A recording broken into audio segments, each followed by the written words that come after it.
la Bibliothèque nationale de France. En écho à l'exposition Degas en noir et blanc, les 4 commissaires échangeront leur point de vue sur la conception de l'exposition et ses apports à la connaissance de l'œuvre de l'artiste. Bonsoir, merci d'être venu donc à cette table ronde Degas en noir et blanc liée à cette magnifique exposition dans la galerie Mansart, la première exposition d'histoire de l'art à Richelieu, le site de la BNF qui a réouvert ses portes l'année dernière au mois de septembre. Et nous avons le plaisir d'accueillir Henri Hularette, président directeur honoraire du musée du Louvre, mais avant il avait dirigé également le musée d'Orsay. Sylvie Aubenas, conservatrice générale, directrice du département des estampes et de la photographie de la Bibliothèque nationale. Valérie Suer, conservatrice générale, responsable du fonds Estampes 19e. Et Flora Trebel, conservatrice du patrimoine, chargée de la photographie ancienne.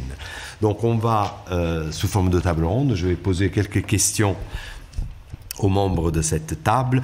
Donc, on commence par Henri, parce qu'évidemment, Degas et Henri Hularette, c'est strictement lié. Je me souviens, dans ma jeunesse, j'avais lu la monographie, parce que Degas a quand même quelques chromosomes napolitains, on l'appelle Degas. Donc voilà, je m'étais abattu. C'est un pavé, hein, donc il faut être courageux pour lire. C'est un livre, voilà. Voilà. Mais ça se lit comme un roman. Voilà. Moi, je suis pas Disneyomiste et je l'ai lu avec beaucoup de plaisir. Donc, Henri, donc, est-ce que vous pouvez nous parler un peu de la genèse de ce projet, du propos de cette exposition, pourquoi Degas noir et blanc? D'abord, je voudrais remercier la Bibliothèque nationale de m'avoir accueilli, parce que si je côtoie depuis longtemps la bibliothèque, c'est la première fois que j'y travaille. J'ai retrouvé une vieille amie, il faut le dire comme ça, Sylvie Aubenas, et j'ai travaillé avec Valérie Suer et Flora Trebel en parfaite entente. Je voudrais vous remercier, Gennaro, parce que vous avez connu le projet depuis ses débuts aussi, qui sont longs et qui étaient aussi posés dès le temps de Bruno Racine et ensuite Laurence Angèle qui a porté ce projet. Voilà. Donc ça a été un bonheur parfait, ce qui n'est pas toujours le cas quand on fait des expositions. Alors, c'est vrai que je travaille depuis très longtemps sur Degas, plus de 40 ans maintenant, donc ça fait un bail. Je n'ai pas travaillé que sur Degas, mais ça a été le point central de mes travaux. Et j'avais participé en 1988 à une grande rétrospective, peut-être certains d'entre vous l'ont vu, au Grand Palais, et qui a été aussi ensuite au Metropolitan Museum de New York et à Ottawa. Une grande rétrospective qui, pour la première fois depuis les années 1930, proposait l'ensemble de l'œuvre de Degas. Et on s'est aperçu en travaillant à cette rétrospective que certaines parties de son œuvre étaient encore très très mal connues. La photographie, par exemple. La photographie, c'est la première fois qu'on exposait la photographie comme une œuvre, une part de l'œuvre de Degas, une part entière, en quelque sorte, de l'œuvre de Degas. On avait donné sa place au monotype, bien entendu au dessin et à la gravure, mais je dirais par petits paquets, sans voir ou sans c'est peut-être très difficile cet exercice-là lorsqu'on fait une grande rétrospective, mais la continuité qu'il y avait entre toutes ces techniques. Et j'ai réfléchi progressivement, c'est vrai que peu à peu sont apparus des catalogues, un catalogue pour la photographie, notamment celui de Malcolm Daniel, et sur lequel vous avez travaillé, Sylvie, et qui est une exposition qui a été présentée ici même à la Bibliothèque nationale. Il y a eu les catalogues des monotypes, mais enfin, c'est quand même une œuvre qui est peu catalogué, peu connu, je dirais. Il manque encore un catalogue général de l'œuvre. Donc, Sylvie le montrera tout à l'heure, on découvre encore des pièces, certaines attributions sont discutables, notamment dans le domaine de la photographie. Donc, il y avait véritablement un travail à continuer. Et puis j'étais frappé, comme toujours, comme tout le monde, par cette phrase si j'avais à refaire ma vie, je ne ferais que du noir et blanc, qui est quand même assez, je dirais, venant de quelqu'un qui devait sa célébrité et de son vivant même aux féeries colorées de ses pastels, c'était quand même assez troublant. Et c'est vrai qu'en travaillant là-dessus, je me suis dit, il y a une véritable continuité entre tous ces médiums. On ne peut pas les regarder, je dirais, les uns à part des autres. Il faut véritablement regarder cette passion du noir et blanc, très particulière dans le milieu impressionniste, comme quelque chose qui, d'emblée, distinguait Degas. Je dis d'emblée parce que vous le voyez dans cette exposition, c'est quelque chose qui commence quand il est tout jeune, au tout début des années 1850. Vous avez ici ce mur, je dirais, qui retrace en quelque sorte, à l'aide de différentes techniques, le dessin, la gravure l'eau forte et la photographie des autoportraits de Degas. Et c'est quelque chose qu'il continue, qu'il poursuit tout au long de sa vie. C'est une chose qui n'avait jamais été faite à cette ampleur, et c'était donc quelque chose qui était aussi un pari. Je dirais, qu'est-ce que donnerait effectivement l'exploration avec les ressources de la Bibliothèque nationale et d'autres institutions, l'exploration de ce monde en noir et blanc de Degas, et ce qui avait véritablement, je dirais, quelque chose de très particulier, et surtout un lien entre toutes les techniques qu'il pouvait explorer. Et c'est ce qu'essaye de montrer cette exposition. Je suis heureux de voir, enfin de mon point de vue, vous auriez peut-être, vous visiteurs, un avis différent, mais qu'il y a d'un médium l'autre une véritable continuité. On voit effectivement que on parlera de la continuité de la ligne mélodique, on parlera aussi de l'acharnement qu'a eu Degas tout au long de sa vie à trouver des techniques nouvelles, mais il y a quelque chose qui se passe qui est tout à fait je dirais à part en quelque sorte dans la seconde moitié du 19e siècle. On ne trouve absolument pas d'exemple comparable. Ça tient fondamentalement, ça je crois qu'il faut le dire, à cette curiosité technique. Valéry notait que chez Degas, il y avait un va-et-vient constant entre la forme et le fond. Le réalisme pour lui, parce qu'il préférait, comme vous le savez, le terme de salon réaliste au terme d'exposition impressionniste. Impressionniste, c'est un terme qu'il a toujours récusé.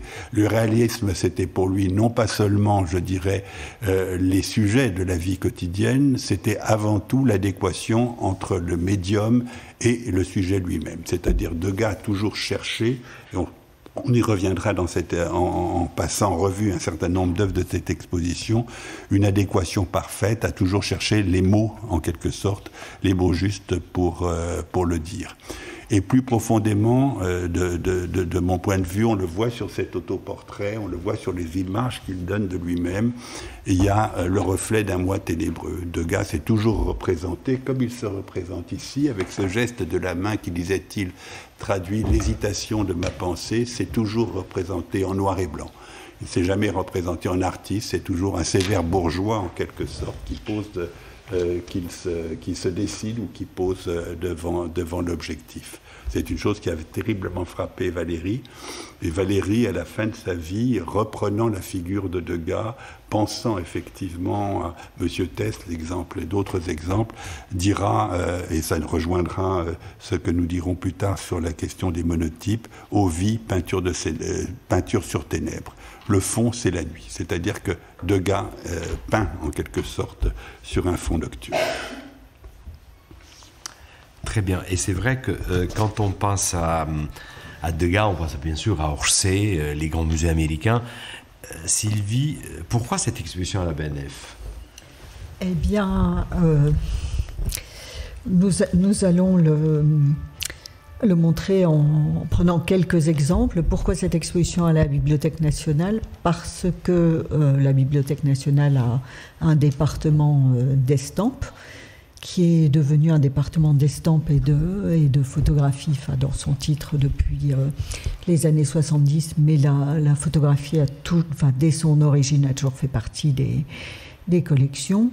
Et je pense que c'est, en tout cas pour la période de Degas et aussi pour les périodes antérieures, c'est la collection française de référence en gravure. Et de ce fait, c'est à la Bibliothèque nationale et pas au musée d'Orsay qui, lors de sa création, a choisi de ne pas collectionner la gravure, que s'est constitué petit à petit, comme Flora Tribel vous le dira, la collection de références de l'œuvre gravée de Degas, également pour les monotypes. Et en fait, pour la France et pour l'Europe, c'est ici que se trouve la collection la plus importante, même si, naturellement, il y a au musée d'Orsay, au Metropolitan, à Chicago, enfin, dans des grandes collections américaines, des œuvres en noir et blanc de Degas qui sont le reflet de la passion des collectionneurs et des musées américains pour le 19e siècle français. Donc c'est tout naturellement que Henri Loiret, qui pensait à cette exposition depuis des années, s'est tourné vers nous. Très bien. Et Flora, vous voulez un peu nous parler de Mary Cassatt? Oui. Alors, vous avez sous les yeux la première estampe qui est entrée dans les collections du cabinet des estampes, alors, en 1898, et elle rentre de manière assez anonyme, puisqu'en réalité, elle est donnée par un imprimeur en taille douce. Et au moment de ce don, en 1898, l'estampe de Degas qui entre n'est pas signalée comme telle. Ce sont des estampes de Mary Cassatt qui sont signalées, mais celle de Degas entre dans le flot des estampes qui sont données par Alfred Porcabœuf. Et Alfred Porcabœuf est le petit-fils d'Alfred Salmon, qui a été l'imprimeur en taille douce associé à un projet sur lequel Valérie Hermel reviendra sûrement, qui s'appelait la Revue du jour et de la nuit, dont vous voyez quelques exemples aussi dans l'exposition. Et ayant été associé à ce projet, il a eu quelques épreuves de ce projet avorté. Et c'est ainsi que, quelques années plus tard, est rentrée cette première estampe donnée.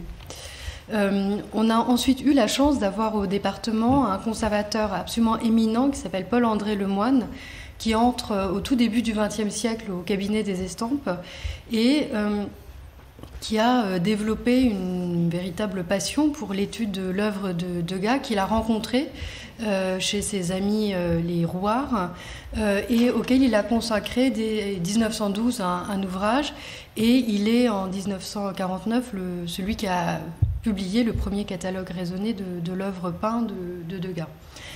Et cette fidélité sur le long terme de ce conservateur a permis de constituer vraiment le noyau de nos collections, si bien qu'en 1920, le frère de Degas, René Degas, en remerciement de cette étude constante, offre au département 29 carnets de dessins qui sont aujourd'hui un des trésors véritablement de nos collections, dont nous exposons quelques carnets, et on reviendra aussi au fil de cette table ronde sur les modalités d'exposition de ces carnets.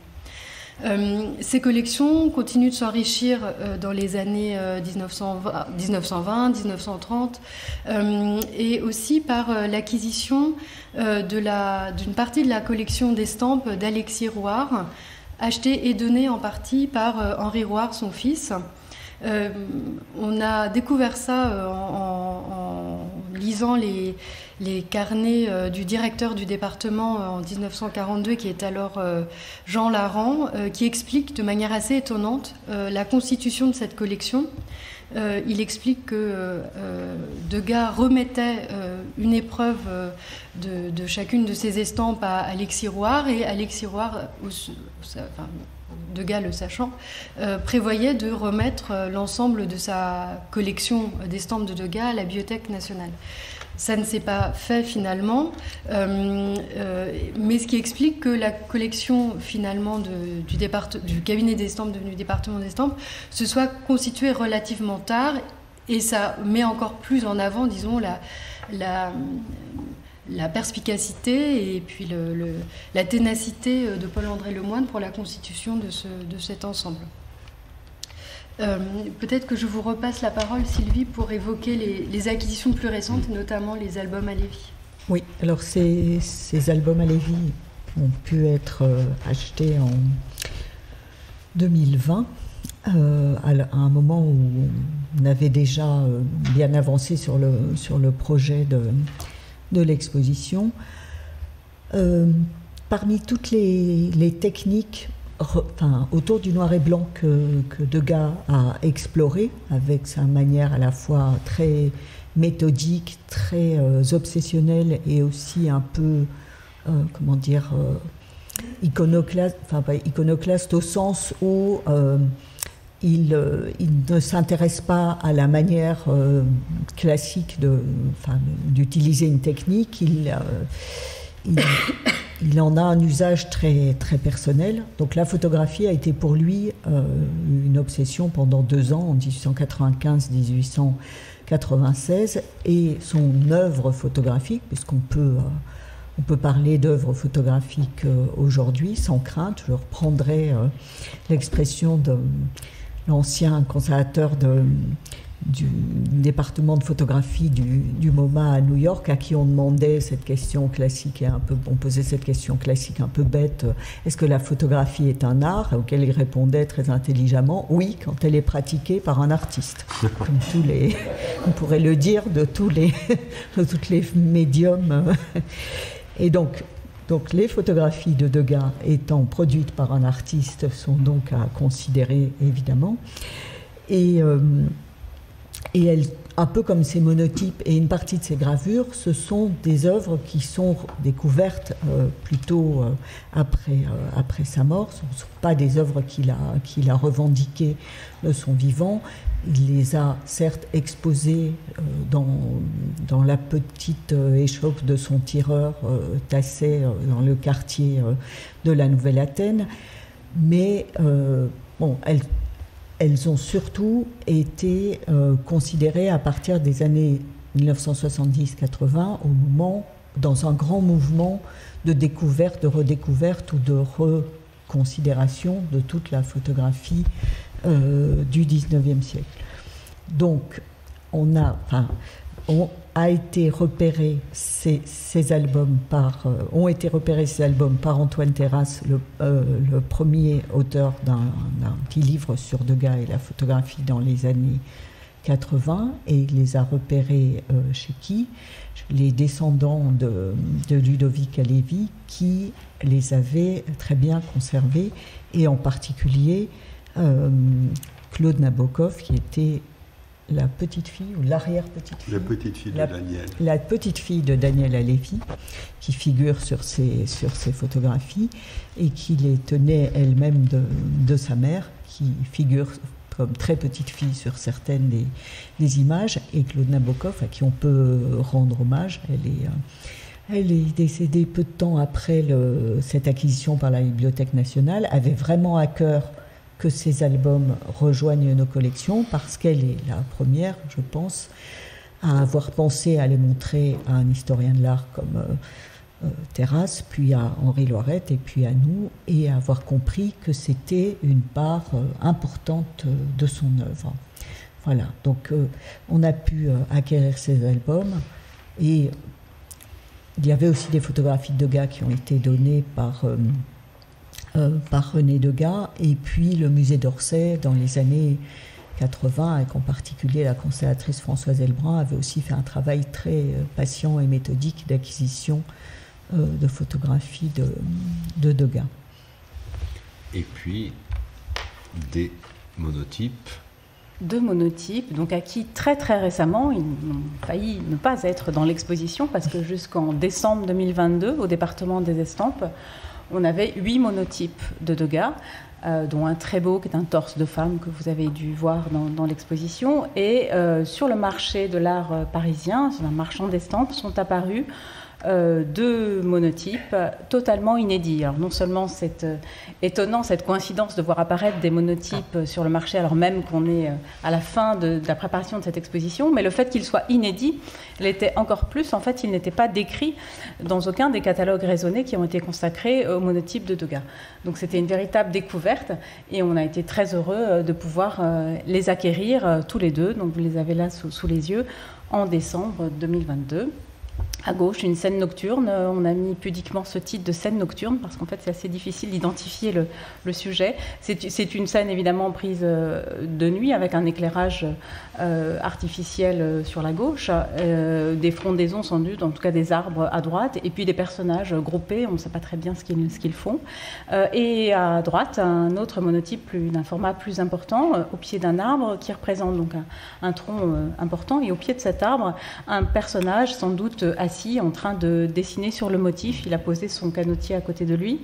Et là, c'est un motif très inédit aussi, qu'on ne connaissait pas jusqu'à présent. Très intéressant parce qu'il est totalement à rebours des pratiques de Degas, qui lui-même était totalement hostile au dessin et à la peinture en plein air et qui ne pratiquait pas du tout cet art-là, pour être plutôt intéressé par la représentation des intérieurs.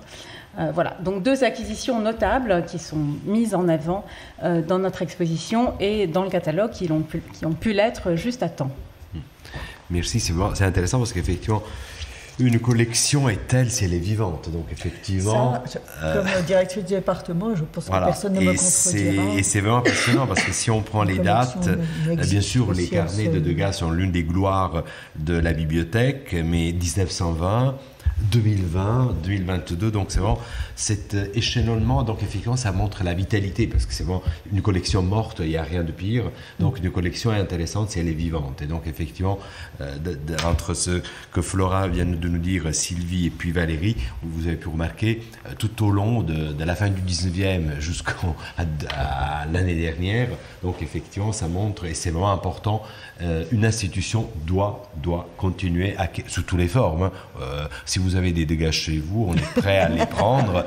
Donc, legs, dons, acquisitions, c'est vraiment très important pour enrichir une collection de premier ordre comme celle-ci. Et Harry, pratiquement dans notre maison, nous avons tout.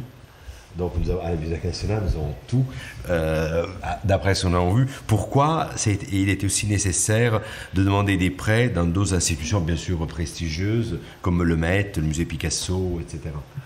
Vous avez tout, vous avez beaucoup de choses.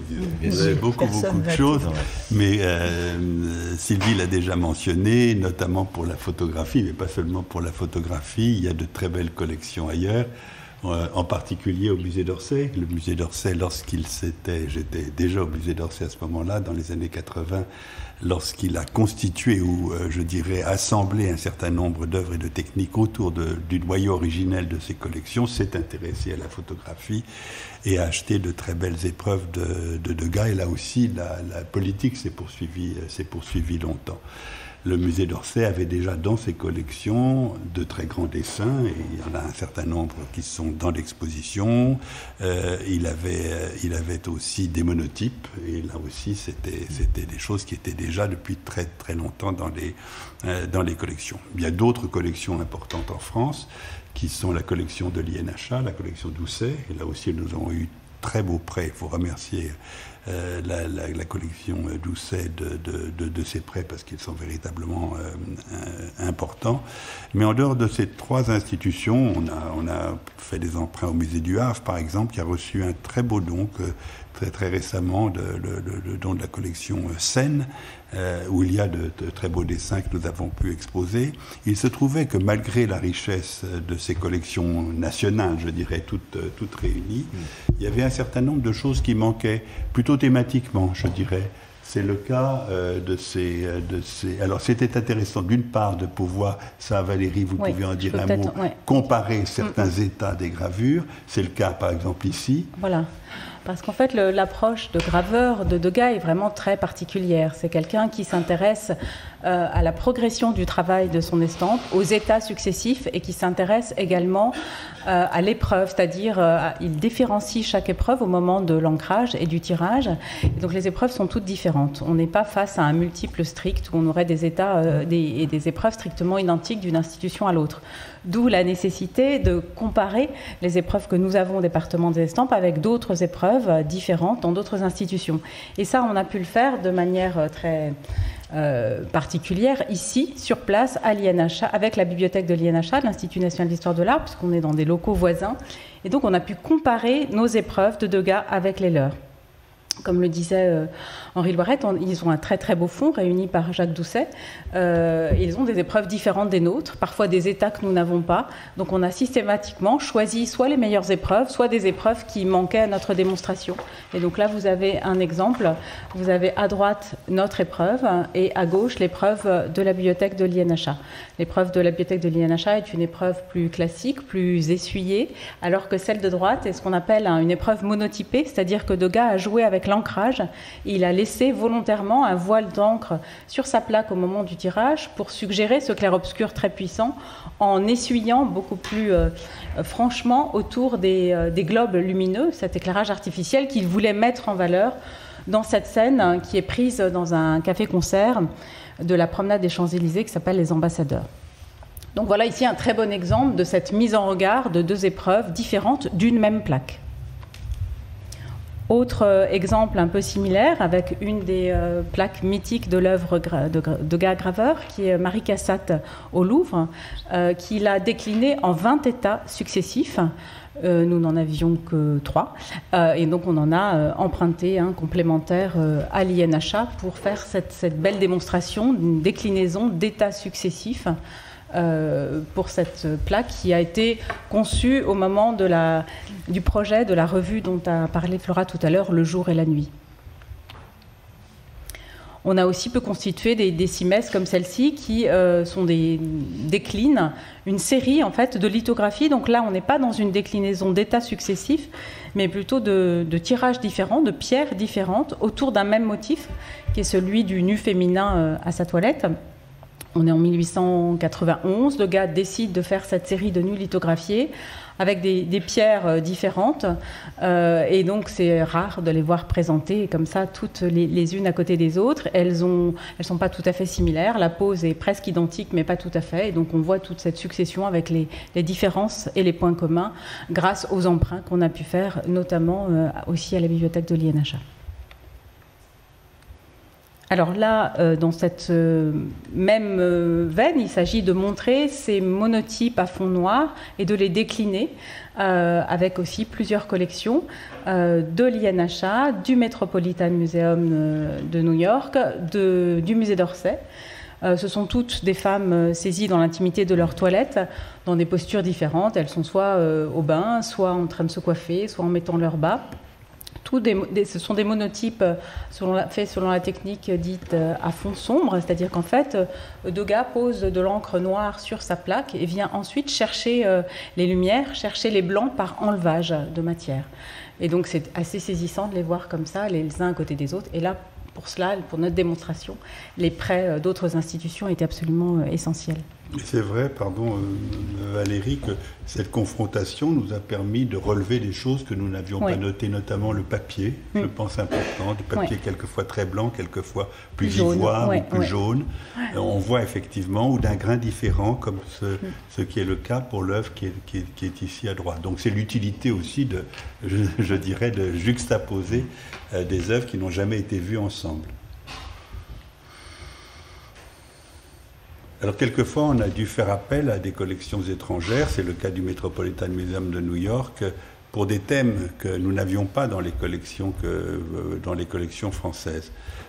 C'est une des choses qui apparaît dans cette exposition et qui est très très frappante, c'est que le noir et blanc réserve un certain nombre de thèmes qui n'apparaissent pas en peinture ou qui n'apparaissent pas dans le pastel. C'est véritablement Degas dit en noir et blanc des choses qu'il ne dit pas avec une autre technique. Il y a donc un monde tout à fait particulier de ce noir et blanc, du monotype, et c'est ici le cas de ces fumées, par exemple. C'est un thème qu'il note, et il fait ce monotype absolument extraordinaire qui est au Metropolitan Museum de New York, qu'il nous fallait, je dirais, parce qu'il apporte une note tout à fait particulière, et en même temps c'est pour moi, un des grands chefs-d'œuvre du 19e siècle, je dirais très, très, très simplement, mais c'est aussi un apax dans son œuvre, c'est-à-dire qu'on n'a pas du tout l'équivalent de ce motif des fumées dans l'œuvre de Degas. Donc c'était véritablement une nécessité que d'aller chercher cette pièce.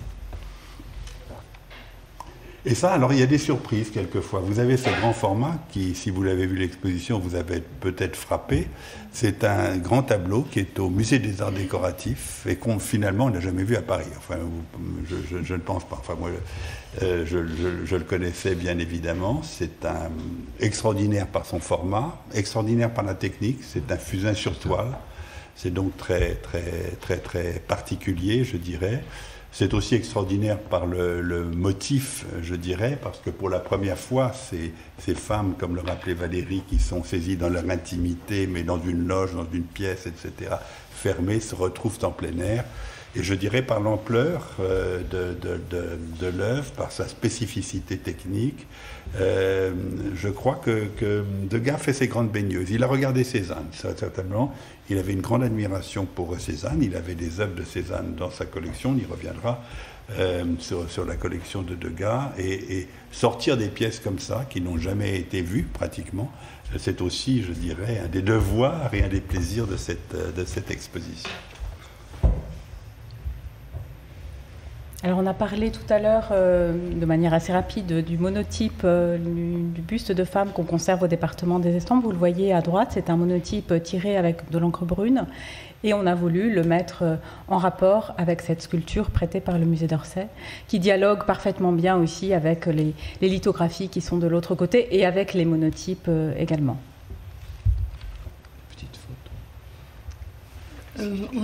On a aussi emprunté cette photographie à la Bibliothèque littéraire Jacques Doucet, aussi pour avoir une œuvre absolument iconique de la production photographique de Degas, et assez bouleversante parce que voilà, sont réunis sur la même photographie Renoir, Mallarmé, Degas et la femme et la fille de Mallarmé, et c'est l'épreuve qui avait appartenu à Valérie. Donc il nous semblait un témoignage intéressant aussi de cette histoire du regard sur la photographie de Degas, de pouvoir présenter cette photographie et la présenter dans son jus, puisque là on l'a véritablement telle qu'elle était sur la cheminée de Valérie. Très bien.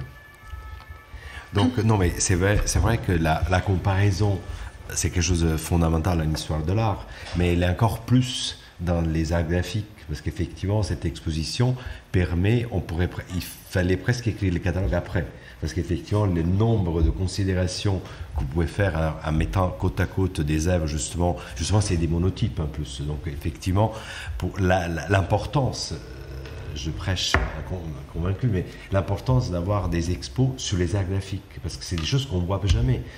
L'image qu'on a, bien sûr, toutes nos œuvres sont sur Gallica, mais ça n'a rien à voir avec l'original, et surtout cette possibilité de comparer avec des monotypes qui sont à Doucet, à New York, etc. Donc effectivement, comment ces expos font vraiment avancer la science. C'est-à-dire qu'une fois vu ces œuvres, il y a un catalogue magnifique, scientifique de très haut niveau, mais c'est aussi intéressant ce qu'on peut en tirer après avoir vu ces œuvres assemblées et justement surtout à la portée de tous, qu'on voit très bien.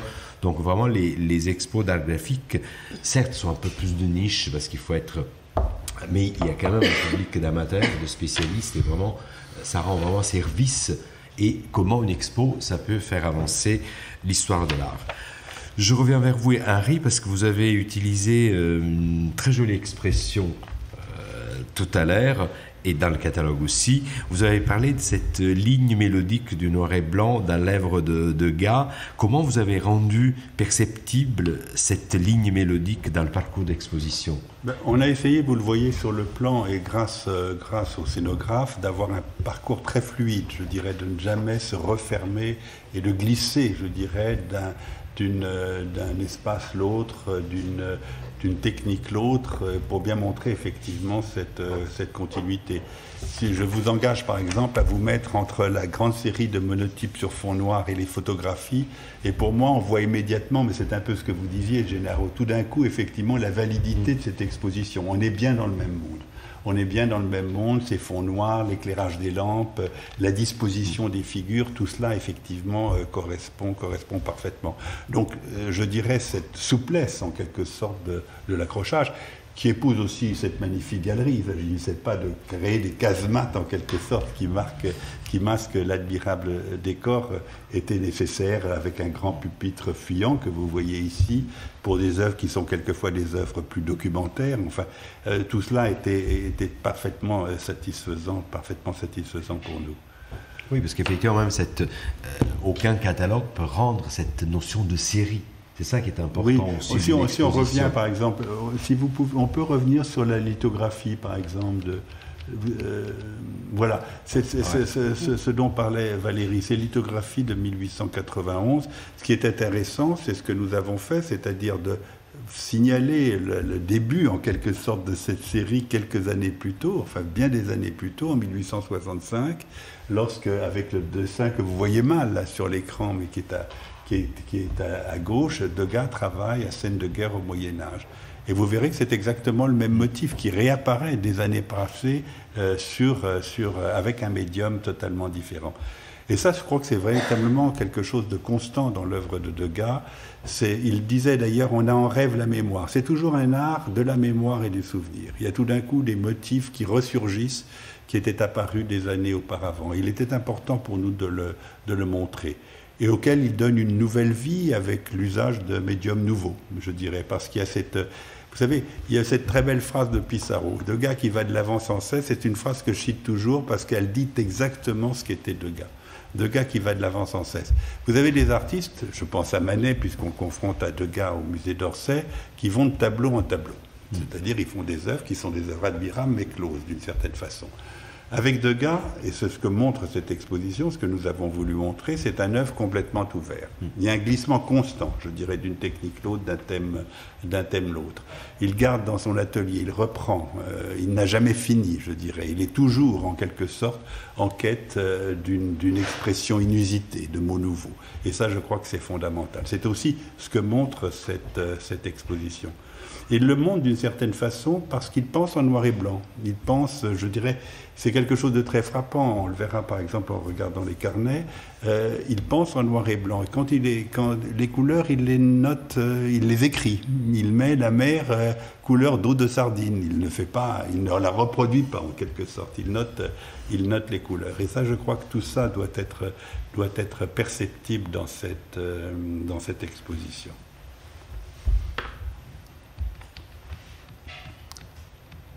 Voilà, et donc là, effectivement, on revient au carnet. Donc, vous voulez nous parler un peu des grands jalons de cette exposition ? Oui, alors ça, c'est vraiment une chance qu'on a eue, une opportunité qui est, enfin, c'est surtout Sylvie qui pourrait en parler de l'opportunité, parce que c'est un carnet qu'on connaît, effectivement, qui est un des beaux carnets de la Bibliothèque nationale. Mais le propre d'un carnet, vous en avez 3 dans la vitrine à côté, c'est que vous l'ouvrez à 1 page ou à 2 pages, je dirais. Mais Sylvie, vous pouvez en dire un mot, c'est-à-dire ? Alors, c'est parmi les 29 carnets donnés en 1920 par René Degas, c'est le plus grand, celui qui contient le plus de dessins spectaculaires avec les techniques les plus variées. Et c'est sans doute une chance de ce point de vue-là. Ce carnet, du fait de sa taille et de tous les dessins qu'il composait, avait une reliure qui n'était pas en très bon état. Les cahiers cousus étaient un peu décousus, ce qui fait qu'on l'a restauré et on a fait ce qu'on appelle techniquement, on a monté les feuillets sur onglet, c'est-à-dire qu'on n'a pas recousu ces pages de papier fragile comme le relieur du carnet les avait cousus avant que Degas l'utilise. On a monté chaque feuille de dessin sur une sorte de petit onglet et l'ensemble a été réuni dans une reliure moderne très, très jolie. Et donc, c'était démontable, si on veut. Alors évidemment, on ne l'avait jamais fait.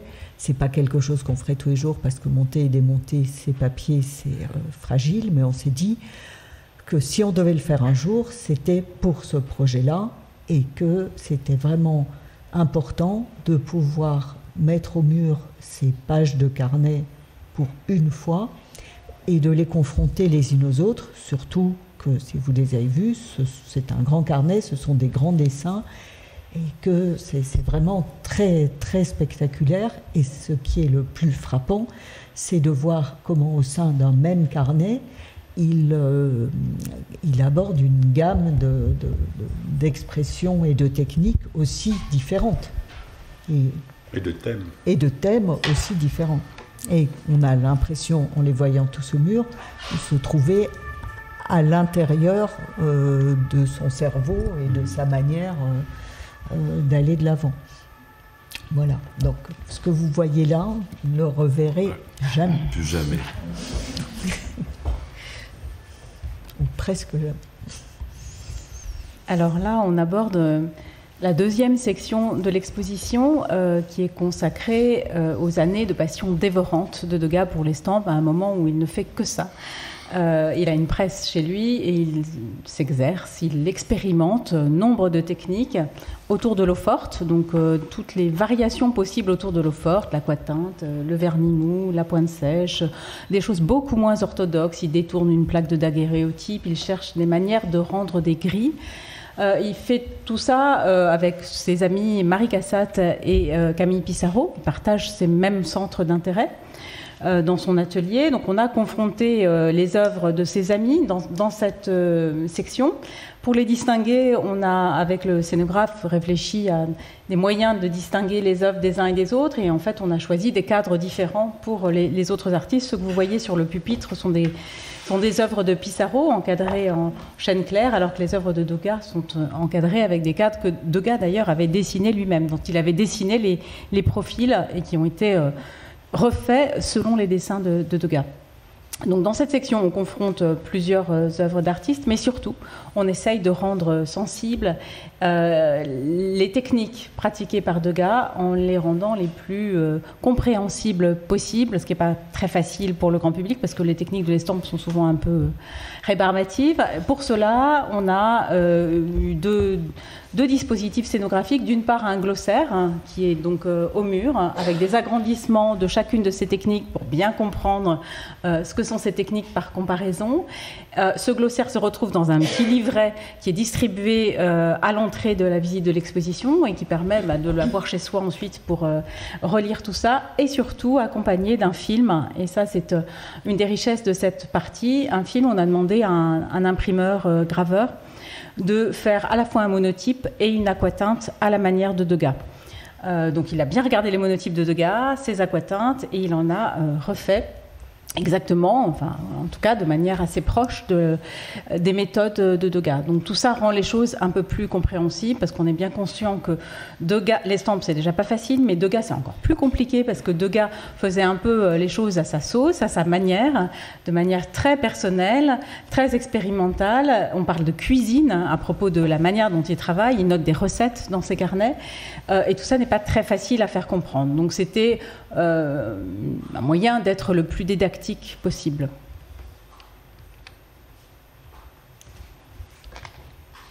Je pense à... Oui, peut-être un mot, parce que vous avez en fond, je dirais, sur cette cibèse, le seul tableau de l'exposition qui s'intitule « Répétition de ballet sur la scène, dessin ». Je dis dessin parce que c'est dans le titre du tableau. Et ce tableau a été exposé à la première exposition impressionniste de 1874. Alors il faut l'imaginer dans un contexte où vous avez Impression Soleil Levant de Monet. Et on voit très très bien effectivement la différence, je dirais, d'esprit en quelque sorte entre ces œuvres. Et ça souligne surtout quelque chose de très important qui sera constant chez Degas et qui souligne l'importance du noir et du blanc. C'est-à-dire qu'il voulait tout le temps donner une place au dessin, toujours donner une place à la gravure, plus tard au monotype, dans des expositions qui étaient ce qu'on appelle désormais les expositions impressionnistes. Alors on aurait pu montrer d'autres tableaux, mais c'est vrai que l'exercice était possible, mais l'espace d'abord était relativement restreint, à commencer par le très bel autoportrait qui ouvre l'exposition du musée d'Orsay, où il se montre en 1855, je dirais dans une attitude ingresque, mais toujours avec ce sévère habit noir. Mais voilà, ça, je pense qu'il était capital d'avoir ce près du musée d'Orsay, cette grisaille qui souligne, je dirais, toutes les ambiguïtés aussi techniques de Degas, parce que c'est quand même assez curieux de participer à cette exposition en exposant une peinture et qu'on appelle dessin. Ça, c'est aussi une chose très, très, très, très importante. Vous avez sur la droite ce très beau monotype qui s'intitule dans l'omnibus, et vous avez sur le pupitre, ce sont les scènes de bordel qu'on a là, oui, dont certaines proviennent du musée Picasso. Alors, ce qui est intéressant, l'incise que l'on peut faire ici, c'est de parler de Picasso. Parce que Picasso est quelqu'un qui a regardé très tôt les monotypes de Degas. Il les a connus par Vollard. Vollard, vous savez, était un marchand très actif à partir des années 1890, de Cézanne, de Degas et d'autres, enfin surtout de Cézanne et ensuite de Picasso et de toute une génération du XXe siècle. Et Vollard a édité dans l'entre-deux-guerres ce qu'il appelait la Maison Tellier. C'était un album de monotypes de Degas, de scènes de bordel, qu'il reliait en quelque sorte à cette nouvelle de Maupassant qui s'appelle la Maison Tellier. C'était une construction de Vollard, c'était totalement aberrant, je dirais, comme attelage. Mais enfin, c'est ce qu'il a fait. Et Picasso a acheté cet album entre les deux guerres.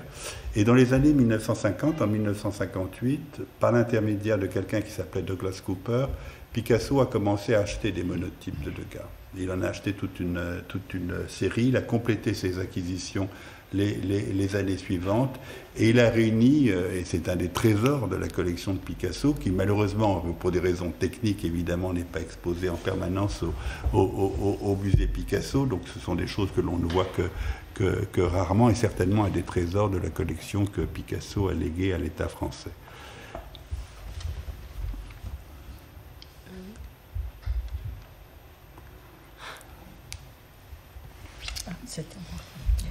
Alors, dans la variété, la richesse des présentations d'œuvres de Degas, il y a cette superposition de photographies. Quand Degas, donc pendant 2 ans, se met à pratiquer la photographie, c'est le moment où apparaissent sur le marché, à disposition des amateurs, des petits appareils photo assez simples d'utilisation, avec des négatifs de petite taille, et qui permettent de faire des instantanés, des photographies, en plein air. Évidemment, Degas, qui, comme Henri Loirette et Valérie Sueur vous l'ont expliqué, aime bien contrarier les techniques et se livrer à sa propre cuisine, a utilisé la très grande sensibilité de ces négatifs pour faire des photographies la nuit. Alors, comme ces négatifs étaient très sensibles à l'époque, il n'y avait pas de flash, il arrive à faire quelque chose, mais avec, alors que normalement c'est conçu pour être instantané, un temps de pause qui redevient très long pour compenser le peu de lumière.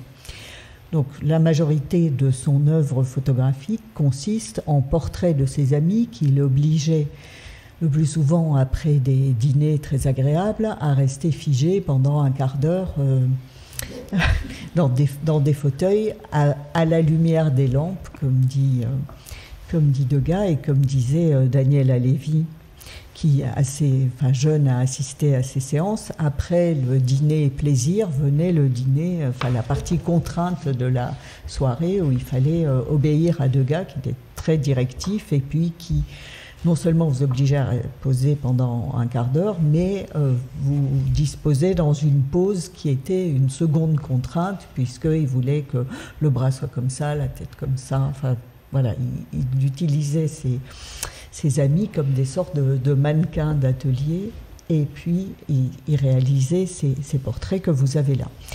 Donc le négatif est petit, et des simples tirages à partir des négatifs peuvent être faits et collés dans les albums. C'est les Halévy, qui étaient donc à la fois les bénéficiaires des dons de ces photos et les victimes, puisqu'ils étaient les modèles de Degas, ont donc collectionné ces images et les ont collées dans ces albums que nous avons achetés en 2020.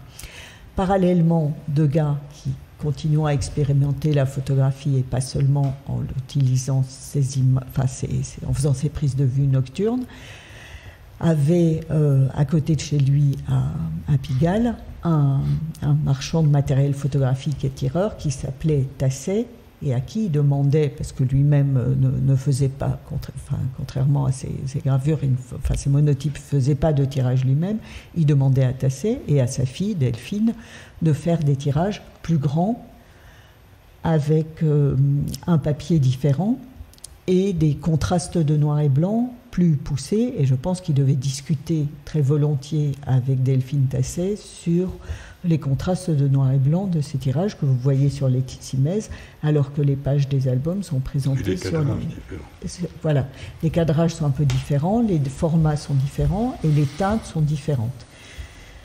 Donc là, on s'aperçoit vraiment de la manière dont il s'intéresse à la photographie et à toutes les possibilités qu'elle offre. Et c'est aussi la seule, exactement comme pour tous les états de gravure ou les différents papiers, c'est la même exploration de technique et de clair-obscur. Son idéal, donc on sait, il dit qu'il l'a fait, mais on n'a jamais trouvé, c'était de photographier la nuit des reflets de lune sur un mur. J'aime. On aimerait les trouver. On aimerait les trouver, s'ils n'ont pas été jetés à la poubelle comme des choses où personne n'a compris ce que ça représentait. Voilà. D'accord, les photos. Tu veux parler un peu de la collection? Non, c'est passionnant le rapport entre la photo et uniquement en 2 ans, on a beaucoup de photos réalisées faites par lui. Alors je crois qu'on en a compté à peu près une 60aine. La difficulté étant qu'on s'en est aperçu grâce à l'acquisition de ces albums à Lévis pour où les photos de Degas, les 13 ou 14 photos de Degas qui se trouvent bien identifiées à l'intérieur se trouvent au milieu de la production des Lévis, c'est que en fait dans le domaine de la photographie, Degas était un photographe amateur, si on peut dire, parmi d'autres, parce que Léa Lévy et leur cercle faisaient aussi de la photographie en amateur. Ils étaient tous très excités par cette nouvelle possibilité. Et beaucoup des photos de Degas et des autres se ressemblent, parce qu'en fait, ils se copiaient les uns les autres. Je pense qu'ils copiaient plutôt Degas que l'inverse, évidemment. Et donc, il n'est pas toujours très facile de savoir s'il y a d'autres photos que celles classiquement attribuées à Degas qui pourraient l'être, ou s'il a créé une sorte d'école de la photographie. Sauf que ce qui fait l'œuvre, c'est le tirage. Oui, c'est vrai. C'est Tasset, c'est le travail qu'il fait avec Tasset. C'est pas le négatif. Non, c'est pas le négatif. On voit qu'à chaque fois, il le retravaille, à chaque fois, il accentue les noirs, il le recadre. Donc, on voit très très bien, Lévy n'a pas fait des tirages comme ça. Donc, c'est vraiment l'œuvre d'art, c'est ces tirages que vous voyez sur les murs. Non, c'est vrai. Et c'est intéressant parce que c'est la même expérimentation qu'il utilise pour les autres supports noir et blanc. Toujours. C'est ça, ce dialogue entre la photographie et l'eau forte, les monotypes. Et c'est toujours la nuit, c'est toujours l'éclairage des lampes, c'est toujours ces contrastes très forts. Où surgissent simplement du noir quelques motifs, au fond, quelques visages. Et c'est vrai que son sujet préféré pour la photographie, puisqu'il applique certains sujets à certaines techniques, c'est vraiment le portrait. C'est vraiment le portrait. Ouais. C'est vraiment le portrait. Et d'ailleurs, on le voit d'entrée dans l'exposition, souvenez-vous de ce mur qu'on voyait tout à l'heure, avec cette photographie qui apparaît. Il a arrêté de faire des autoportraits en 1865 et s'il refait un autoportrait en 1895, c'est-à-dire 30 ans plus tard, c'est un autoportrait photographique. Entre-temps, il n'en a pas fait. Voilà, donc, et autre élément intéressant, un autre chapitre de l'exposition, donc c'est la collection de Degas, le noir et blanc dans les collections de Degas. Donc c'est intéressant cet ensemble à partir, là vous reconnaîtrez une icône de la peinture du 19e, la grande odalisque d'Ingres. Valérie, vous voulez nous dire quelque chose sur cet aspect? Oui, alors Degas était un collectionneur d'estampes, mais pas simplement d'estampes, évidemment, de peintures, de dessins, mais sa collection d'estampes avait toute sa place dans notre propos et dans notre exposition, puisque son goût du noir et blanc passe aussi par son goût de collectionneur pour l'estampe. Il avait une collection impressionnante, 3200 numéros, vendus après son décès, donc en novembre 1918. Et cette collection a pour caractéristique d'être centrée surtout sur ses contemporains, d'être très peu concentré sur l'estampe ancienne. Il aimait Rembrandt, mais il n'a collectionné que des copies d'après les estampes de Rembrandt et pas des épreuves originales. En revanche, il s'est consacré vraiment à rechercher des épreuves de très grande qualité de tous les maîtres peintres, graveurs qui l'entouraient. Donc ces deux maîtres de la génération qui l'a précédé, que sont Ingres et Delacroix. Donc vous avez ici en début de pupitre l'odalisque d'Ingres et une eau-forte de Delacroix. Et puis après, essentiellement, ses contemporains, peintres, graveurs comme lui, donc Manet évidemment, qui a un très très belle œuvre dans sa collection, 98 planches de Manet, et puis évidemment Marie Cassatt, avec qui il échangeait des estampes, Pissarro, Bracquemont, Legros, Whistler, qui sont représentés ici, et des lithographes caricaturistes de la vie moderne, de la vie contemporaine, qui l'ont beaucoup intéressé, que sont Daumier et Gavarni. Il avait réuni un œuvre de Daumier énorme, de 2000 occurrences, et un œuvre de Gavarni aussi de 700 planches, donc ce qui est assez considérable, ce qui était rare à l'époque, parce qu'en général, on choisissait l'un ou l'autre, on avait rarement les deux dans sa collection. On préférait souvent Daumier à Gavarni ou l'inverse, et lui, il a réuni vraiment les deux, à chaque fois dans des épreuves choisies, des épreuves avant la lettre, des épreuves rares, des épreuves inédites. Voilà, donc on a voulu évoquer cette présence de la collection de Degas dans cette section parce qu'il a surtout collectionné plutôt dans ces années 1890 et c'est pour ça qu'on l'a placé ici. Alors ce ne sont pas les épreuves de la collection même de Degas, ces épreuves à lui. On connaît la localisation des épreuves de Manet, elles sont conservées au musée de Stockholm, mais pour les autres, on ne sait pas forcément. Et donc, ce sont les équivalents dans notre collection du département des estampes, les mêmes épreuves qu'on a choisies pour être présentées ici. Et c'est extrêmement sélectif, c'est vraiment les grands noms. Et on termine par une gravure sur bois de Gauguin, parce qu'il avait également dans sa collection des monotypes et des gravures sur bois de Gauguin. Peut-être ce qu'il faut ajouter, c'est que cette collection, ce n'était pas la collection d'un amateur, c'était la collection de quelqu'un qui, à la fin des années 80 et dans les années 90, insatisfait de sa présentation dans les musées, notamment au musée du Luxembourg, avait pensé à un musée qui réunirait son œuvre entourée d'autres artistes. Donc il faut la regarder dans cette perspective. Alors ce qui est intéressant effectivement, c'est que c'est une collection qui n'est pas uniquement une collection de peinture. C'est une collection dans laquelle l'œuvre graphique a une place considérable. Et c'est un reflet aussi, je dirais, de l'œuvre même de Degas et de l'équilibre entre la peinture, le pastel et l'œuvre en noir et blanc. Donc ce qui vaut pour Degas vaut pour les autres artistes. Il souhaitait être entouré des siens. D'autant qu'il avait l'exemple de Gustave Moreau, qui était son ancien mentor et qui construisait ce qu'il a Degas appelé un mausolée, qui est le musée que vous connaissez de la rue de la Rochefoucauld, mais où Gustave Moreau apparaît tout seul. Et Degas voulait être entouré des siens, et les siens, comme le disait Valérie, ça va jusqu'à Gauguin. Il avait la plus belle collection d'œuvres de Gauguin, avec, je dirais, le regret éternel d'avoir vu partir cette collection, mais il avait les collection d'œuvres d'Ingres, de Delacroix, enfin absolument considérable. Bref, cette déperdition de la collection est quelque chose dont on souffre encore. Et la collection a été vendue? La collection a été dispersée. Oui. Alors tout l'œuvre de Degas, tout ce que vous voyez, a été dispersé très largement en 1918-1919, après la mort de l'artiste. Ce qui est important aussi, ce qu'il faut dire, c'est que ce que vous voyez au fond n'a pas été vu par le public. Les grands monotypes, par exemple, on est frappé quand même de la nouveauté, de la modernité de ces monotypes. Ils n'étaient pas vus. Personne ne les connaissait. Degas n'a jamais fait d'exposition monographique de son vivant. S'il en a fait deux, à part les accrochages chez Tasset, mais qui étaient à peine des expositions. Il a fait deux expositions, je dirais, pendant 2 semaines chez Durand-Ruel, de monotypes en couleur de paysage qu'il a fait. Quand Renoir, quand Monet expose chaque année chez Durand-Ruel ou chez Georges Petit, Degas n'expose jamais.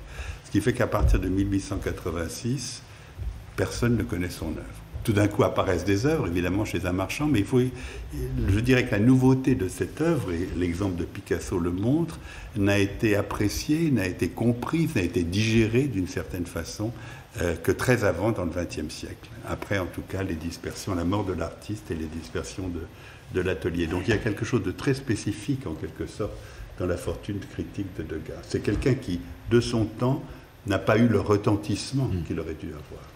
Et sur ces feuilles, il n'y a pas d'estampille. On ne pourra jamais retrouver des feuilles de sa galerie. Parce que c'est très intéressant ce que Valérie, je suis pas un spécialiste du sujet, mais qu'il collectionne des gravures d'après Rembrandt, c'est vraiment... Non, il ne les collectionne pas. Il avait une documentation. Mais c'était de la documentation. C'était non, il s'en foutait complètement. C'était comme on achète une carte postale. C'était pas... Non, il faisait une très grande distinction entre ses œuvres,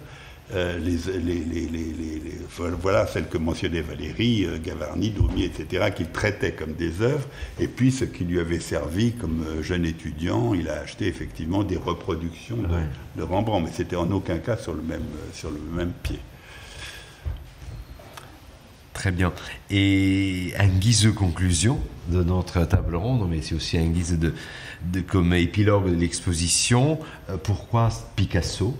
On l'a dit un peu, et ça c'est une chose que nous avons voulu faire, c'est-à-dire que Picasso est quelqu'un qui a regardé très très attentivement Degas depuis ses débuts, quand il arrive à Paris, et on sait que dans la période bleue, la période rose, l'influence de Degas est une influence prégnante. Et puis, à partir il y a l'album Volard qu'il achète, il y a ces monotypes qu'il acquiert progressivement à partir de 1958, et peu de temps avant sa mort, à partir de 69, plus intensément 70, 71, il fait toute une série de gravures qui montrent Degas au bordel. Et donc, il reprend en quelque sorte le thème des monotypes de Degas, qu'il avait donc dans sa collection, qu'il mélange d'ailleurs avec des souvenirs d'Ingres, puisqu'il y a des rappels constants du bain turc d'Ingres. Il y a aussi l'apparition de la figure de Rembrandt. Pour moi, c'est très intéressant parce que Picasso a bien compris d'où venait Degas. Il vient de Rembrandt, en tout cas le Rembrandt graphique, il vient de Rembrandt, il vient d'Ingres. Donc ces intrusions en quelque sorte de Picasso ne sont pas vaines. Et on voit effectivement ce Degas, toujours de profil, barbu, en noir et blanc, je dirais, très propre sur lui, plus voyeur, c'est-à-dire peintre. Il a souvent une palette à la main qui regarde effectivement ces dames s'ébrouer au salon. Et ça, je crois que c'est un hommage admirable, en quelque sorte, de Picasso, qu'il fait à la gravure, il ne le fait pas au monotype. Ouais. Alors, ce qui est intéressant, je ne sais pas si on le voit, on ne voit pas la photo, là, Valérie. Alors, vous avez un panneau, vous ne voyez rien. Il y a un panneau qui montre, là, on est à la Californie, chez Picasso, dans les années 1950, il a une photo de Degas. Et il a une photo de Degas, mais c'est la photo que vous avez avant dans la salle où Degas est surmonté de sa bonne, dans une espèce de... Un peu, il reproduit Degas qui s'amuse de ça, reproduit effectivement l'idée de Cherubini et de sa muse, le célèbre tableau d'Ingres, sauf que la bonne, la muse, c'est sa bonne. Et Picasso, apparemment, n'a pas compris ça. Il n'a pas compris d'abord que c'était un autoportrait de Degas. Il pensait avoir une figure simplement, il voulait la bobine de Degas en quelque sorte, mais il ne supportait pas l'idée de la bonne intrusive. Donc il l'a passé au noir. Donc il l'a complètement effacé, mais enfin c'est une idée absolument passionnante et amusante. Et donc vous avez reproduit dans le catalogue effectivement cette photo où on voit Degas, je dirais corrigée en quelque sorte, la photo de Degas corrigée par Picasso. Très bien, mais merci beaucoup. Vous venez d'écouter un podcast de la Bibliothèque nationale de France. Retrouvez les conférences, rencontres et créations de la BNF sur toutes les plateformes de podcast ainsi que sur le site bnf.fr.